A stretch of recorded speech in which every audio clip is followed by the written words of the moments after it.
back to Frontline Broadcasting Services, where we bring the news to you.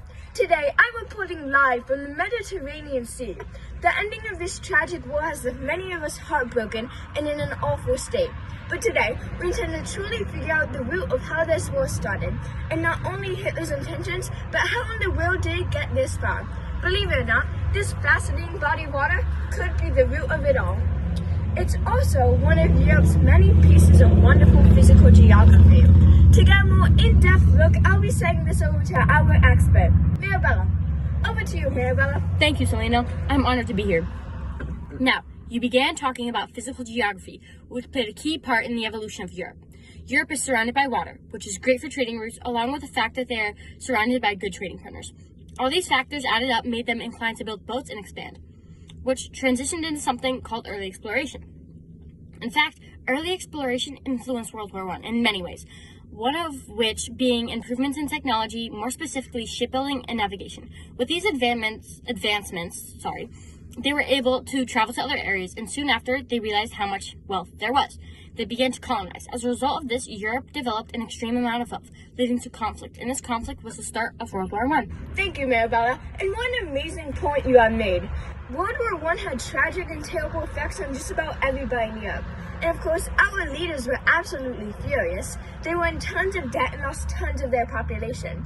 Any reasonable person would be mad. However, when writing our famous peace treaty, known as the Treaty of Versailles, they ended up making it not so fair. Many in Europe were angry at how strict and harsh this treaty was towards the Germans, meaning that during the rise of Hitler, our leaders were much more lenient. I'm going to sum this back over to you, Mirabella.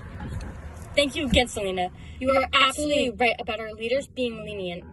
During the rise of Hitler, they were using a method where basically they didn't intervene once Hitler was disobeying the Treaty of Versailles and gaining all this land. During the time, people in Europe were actually backing this up and agreeing with it. However, it's now frowned upon.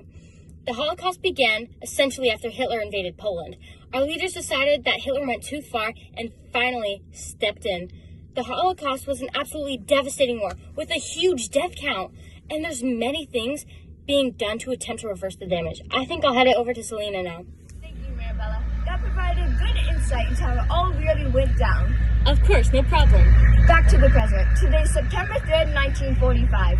Our 6-year-long war has just come to an end and we are all distraught. Where did this come from? How did we get here? Well, as we've been discussing over these past few minutes or so, essentially the physical geography of Europe led to early exploration.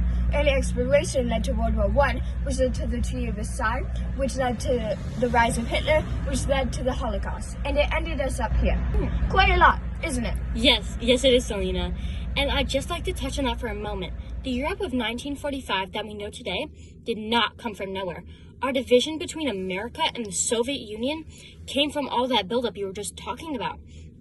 And the devastation of these world wars overall has snowballed into this huge division and collide, which none of us really could have prevented. I completely agree, Mirabella. Thank you. I'm Selena Sella, and this is Frontline Broadcasting Services. Thank you for tuning in, and see you all next time.